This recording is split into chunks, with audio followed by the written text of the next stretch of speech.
So last month, my friend Greg announced at our weekly board game night that he was starting a podcast. Naturally, we all assumed it would be about something nerdy, Star Wars, D&D, or the time he tried, and failed, to make his own artisanal hot sauce.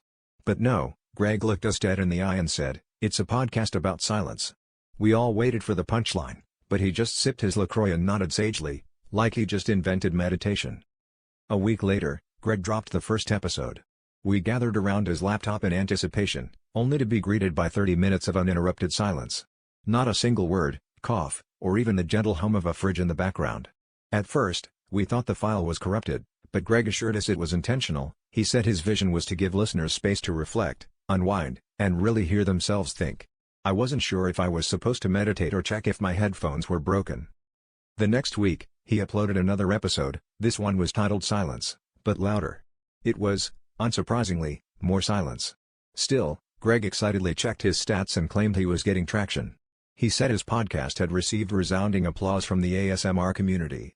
I asked if that meant people were actually clapping, but he said, well, technically, more like a lot of people just quietly appreciating it, or maybe they left, I can't really tell.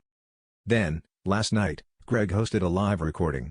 10 people showed up, sat in a semicircle, and just stared at each other for an hour.